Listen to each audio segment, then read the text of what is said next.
Are you able to get the permission for the recording now? Is it? Yeah.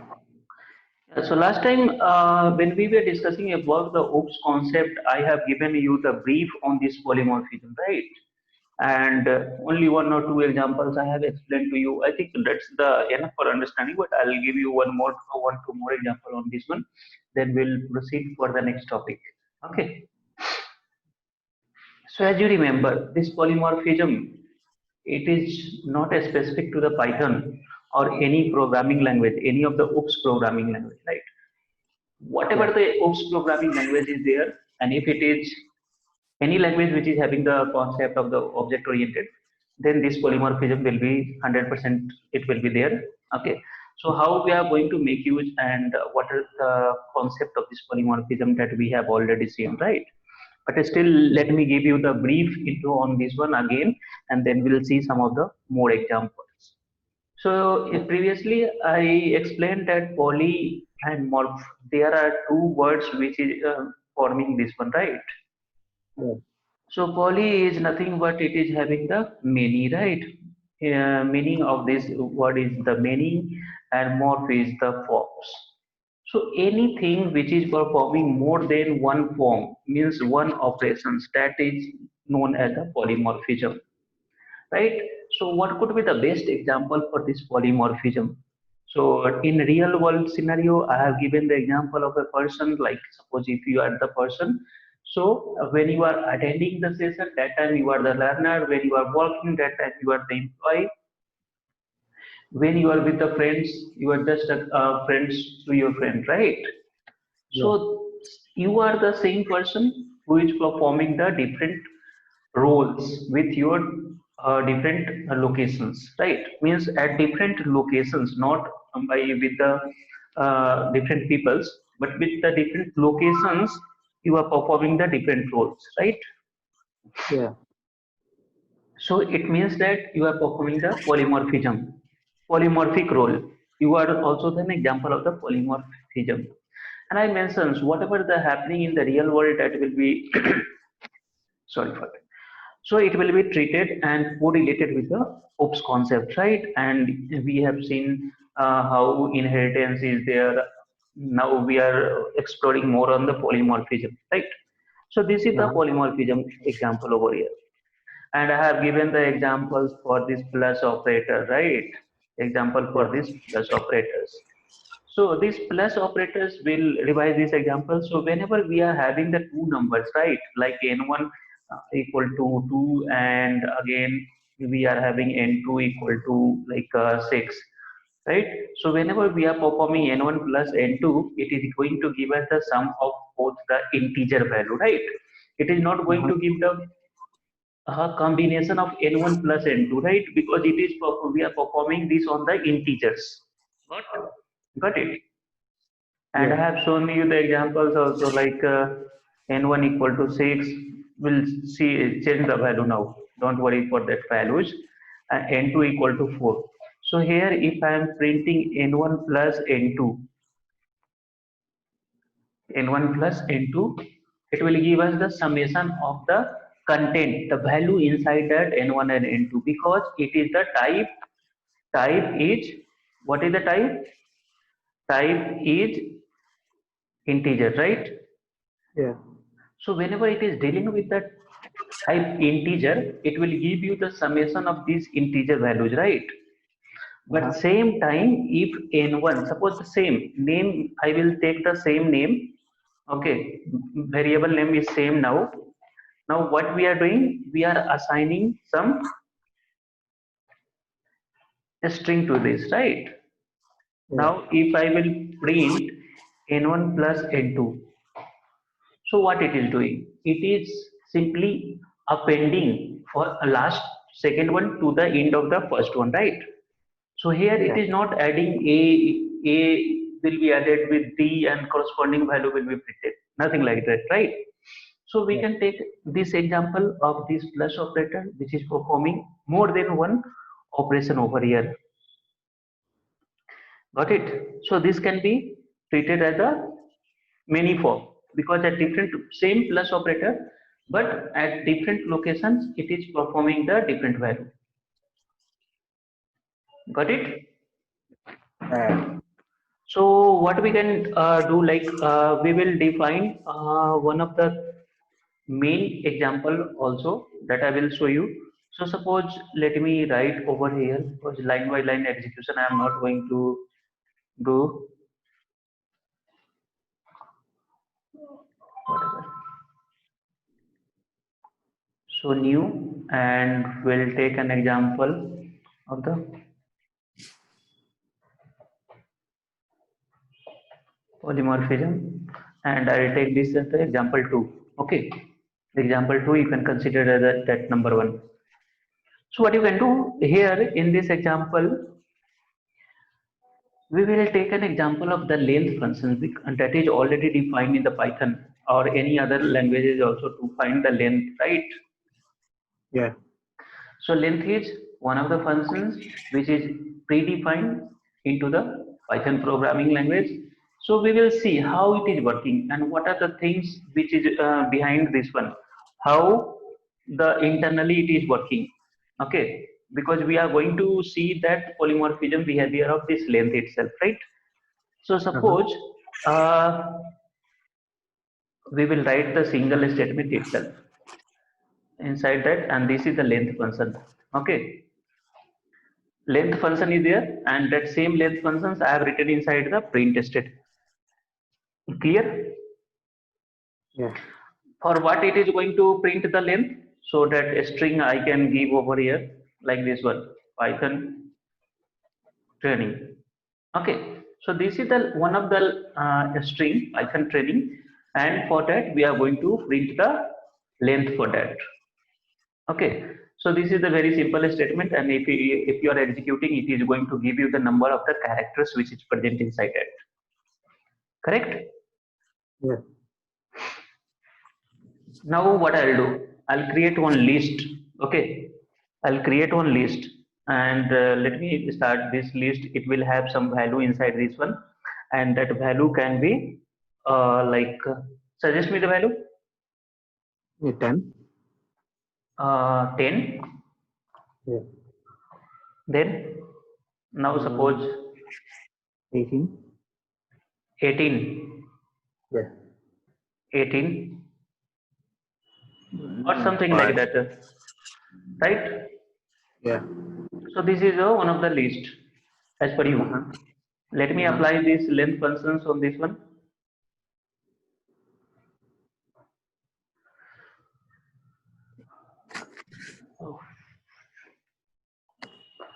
And we will print this length also.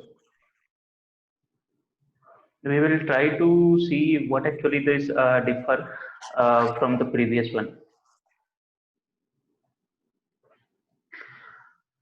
Okay, so what will be the output for this one?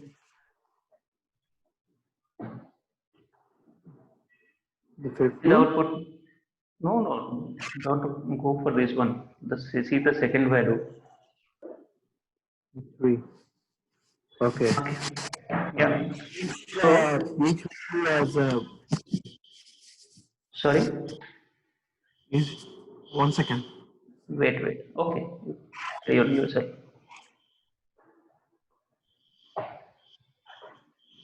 So is it taking each value as a one, like 1 unit or something? One element, right? One element. It was taking 10 as the one element, something like that. 1 minute. I will tell you now. Suppose online. So now, earlier you have seen length function directly on a particular string. We were applying the length functions, and it was returning the number of the count in the of the characters present inside that, right? Yeah. Now what I have did, I have created one list, Python training online, something like that, right? It is also the string like previous one, how it is present, Python then training, same spelling and other things is also there, right? But when we apply the length function on this list, it will not print the character by character value of that, right? Now Yeah. it is printing the number of the elements inside that list. Okay, and it doesn't bother about the size of the strings, right? Python will have 2 to 4 to 6 characters, right? Training will have like 6 to 8 character. Online is having 6 characters. Now it is not counting the number of the characters present inside that list. Got it? Yes. So see, length function is same, right? We have just Uh-huh. seen that length function is same. We are not changing anything over here, right? Yeah. But now the behavior of length function is changed according to what the logic we have given, the argument or what we can call the parameters, what we have passed inside this length function, right? Uh-huh. Is it length function is same, right? It is the inbuilt Python length function, but here you can see it is performing the two different role in two different locations, right? Yeah. So let me create one dictionary. You know that how we are going to create the dictionary, right? So we are Yeah. creating the dictionary like this one name, and suppose for this one corresponding, we will have the value also, right? Yeah. Let me take the Python only. Python. So this is one of the key value pair, correct? And we will take one more mode, and for this one we'll specify how we are doing, right? So we are doing it as a online. So now this is the dictionary. Okay, on that we are going to specify the length function. We will apply this length function on this dictionary, Yeah.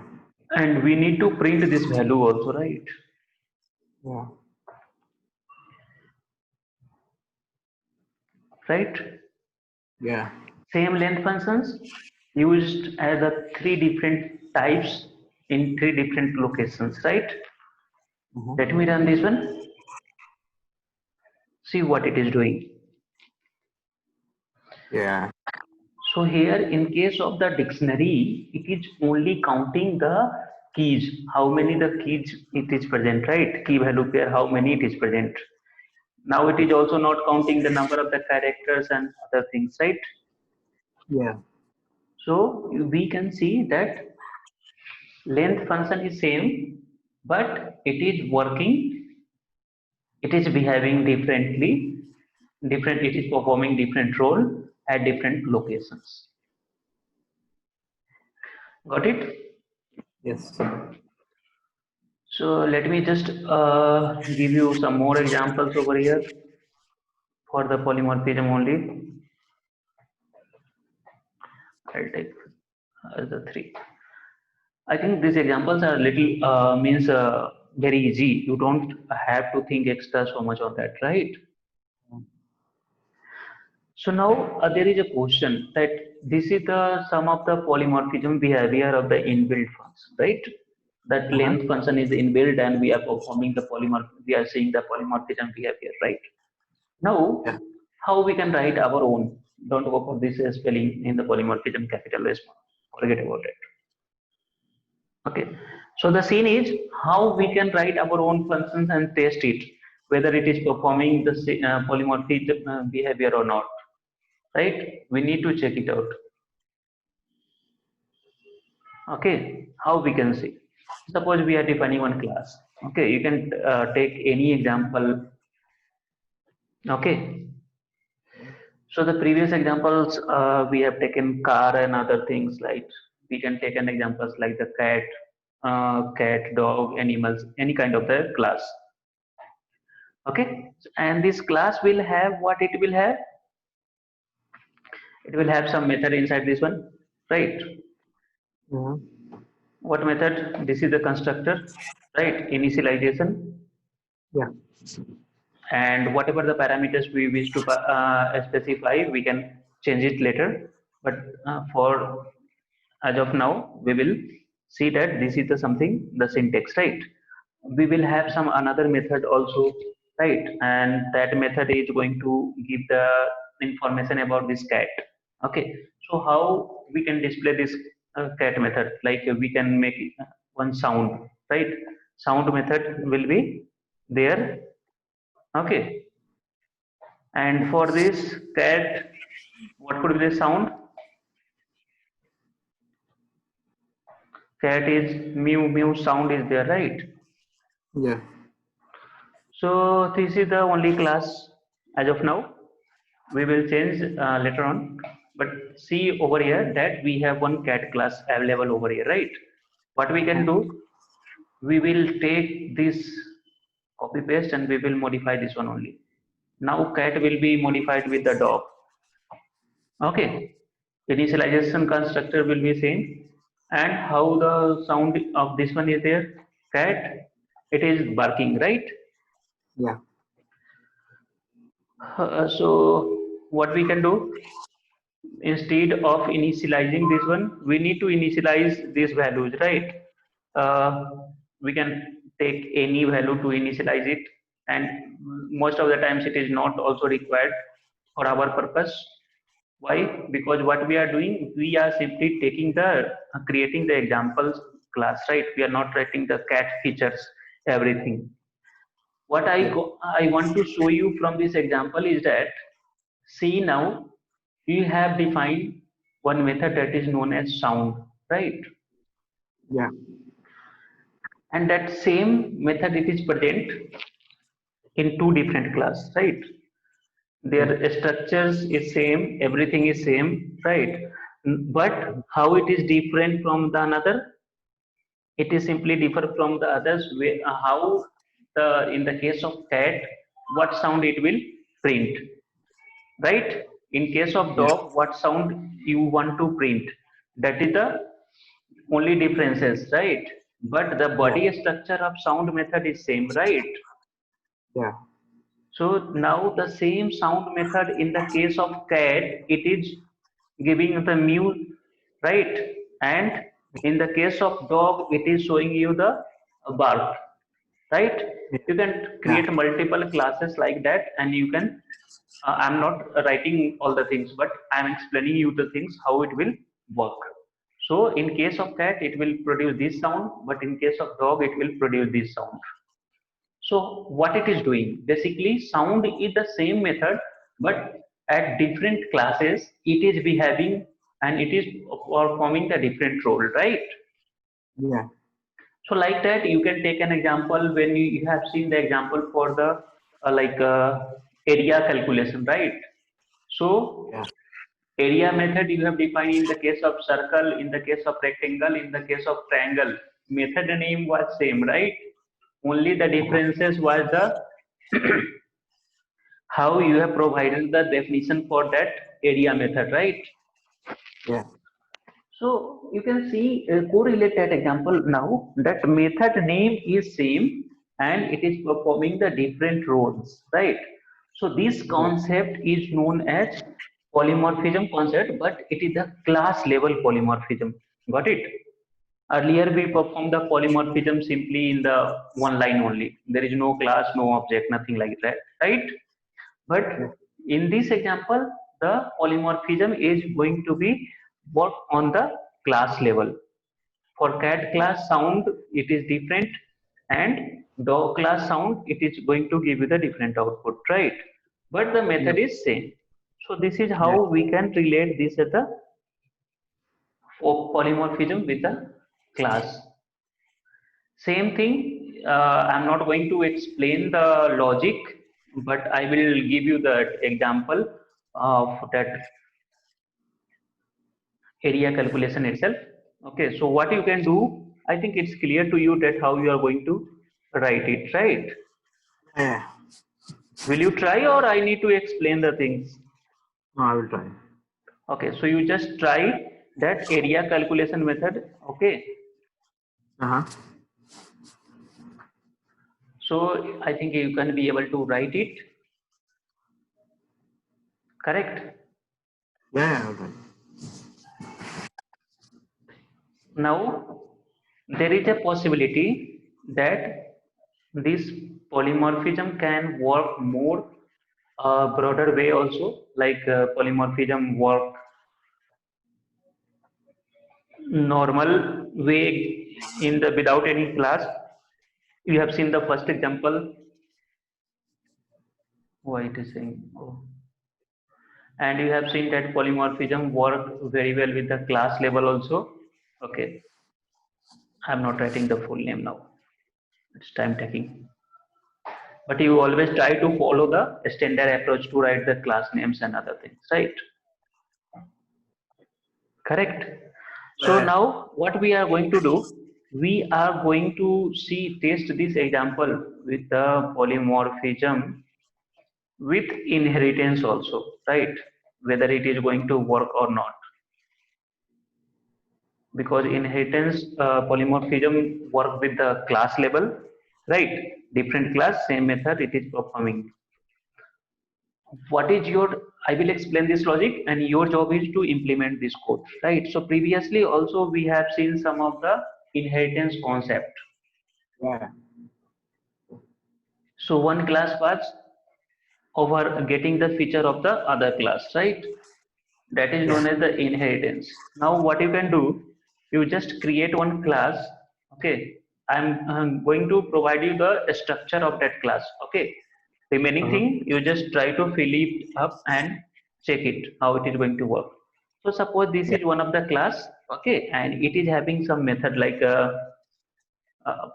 something. If we are going to work, we need to first initialize it, right? That will be the best approach, because it will accept some argument from the object call and other things. That time you can initialize it and you can perform it. Suppose now it is having another feature that is known as the area. Okay, again implementation you need to provide or forget about that one. Again it is also having one more method that is going to perform like factorial. Okay, or forget about the multiple methods. You can work with the one example also. One method example. Here we have the three methods, right? One method is the like the initialization constructor method, and there are the two methods, area and the factorial, right? So this is the structure of the shape class, right? What we are going to do now, we will create our own classes. So, and which is going to inherit this class. So suppose class, and now I am taking an example of the square class. Okay, and this class is simply inheriting the shape, right? This is the way how we can provide the inheritance. Correct? This class will also have some initialization constructor for this one. I will write over here the pass, but for this square class, how you are going to initialize that you need to write, right? But here I am simply writing the pass. Implementation you will provide over here.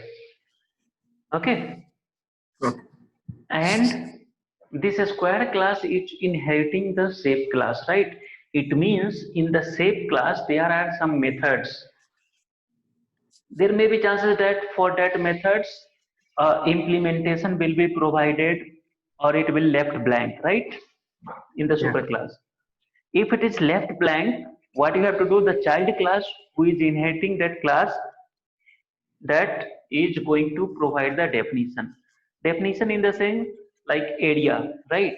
So this area, suppose area is already defined into the shape class, but there is a possibility that a square class area will differ from the parent class, right?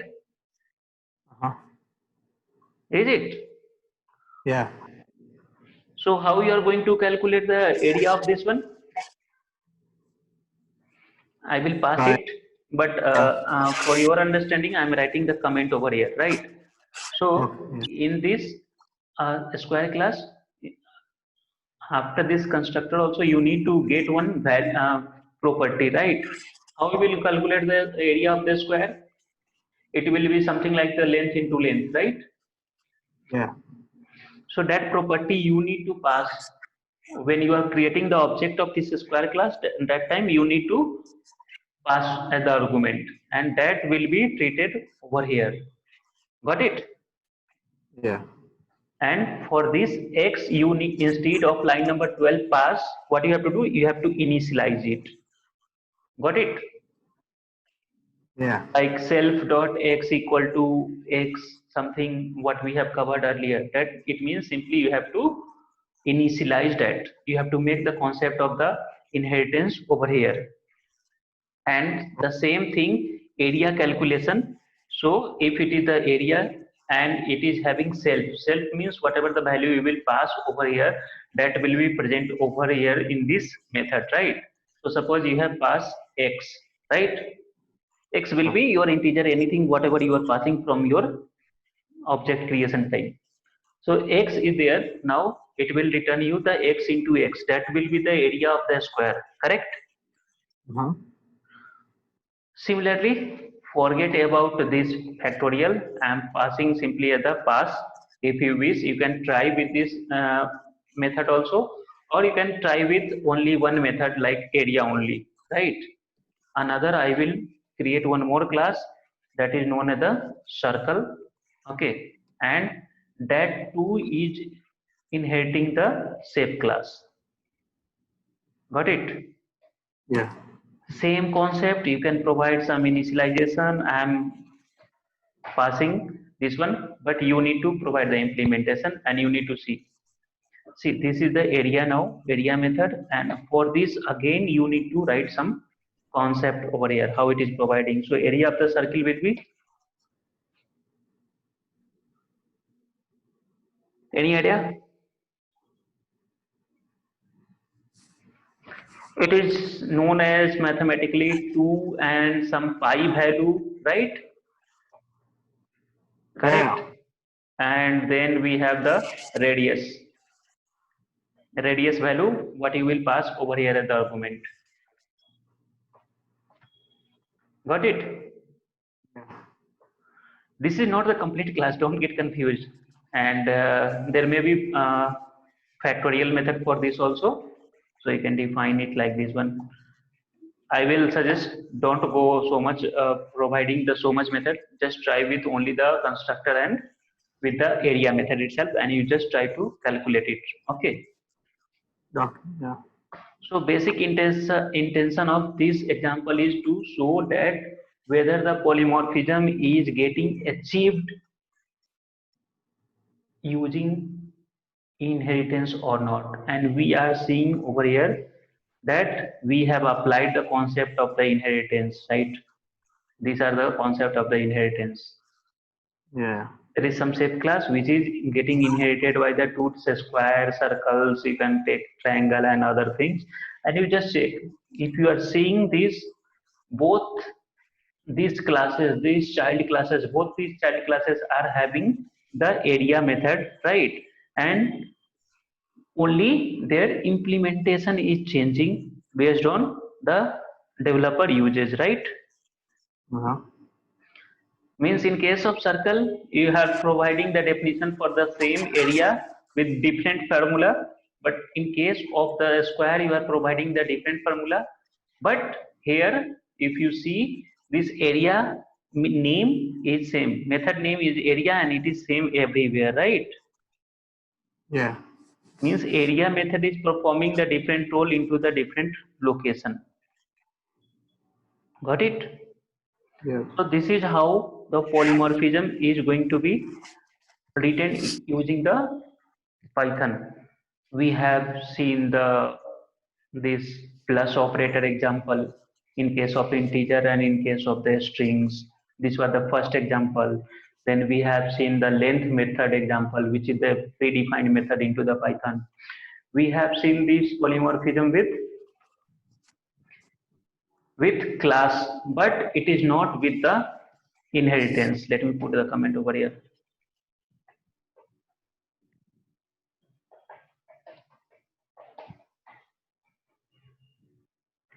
Got it? So here it is the class level polymorphism without inheritance. But in this example, it is also the class level inheritance polymorphism, but with the inheritance concept, right? Yeah. Any difficulty over here to understand these examples, polymorphism? Yeah, it's good actually. I was clear about this. Mm-hmm. I Will mean, last you? Yeah. Sorry. even the last concepts also really good. Yeah. So inheritance and other things, it is clear. So Yeah. whenever you are developing the Python codes, this OOPS concept will be the one of the most important concept that you need to keep into mind, right? Okay. So when you are working for this, as per your requirement, at times you need Mhm. to make use of this one. So I think let me explain you one more example. So like as you are working with a Tableau, right? Tableau is going to fetch the data from the multiple locations, right? Multiple databases also. Sometimes you are fetching the data from the MySQL, sometimes you are fetching the data from the Oracle, sometimes from the other Postgres and multiple other databases, right? Yeah. So that time, what you are doing? Fetching the data. How you will fetch? You will fetch the data from any of the database by providing the base URL for that specific database along with the user and password.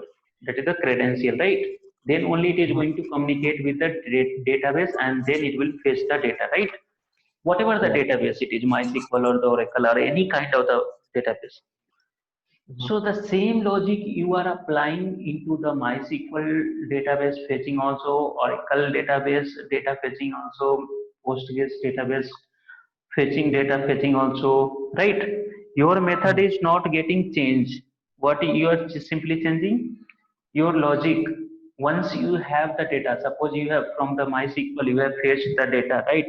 The Mhm. 10,000 records you have fetched, right? And based on that, your code is written into the Tableau or what the language you are using. So it will simply get the data and it will start working on that, right? And it will give you the fruitful output to you, right? So Mhm. in case of MySQL, you are providing the MySQL detail. In case of Oracle, you are providing the Oracle credential, right? In case of Yeah. Postgres, you are providing the Postgres credential.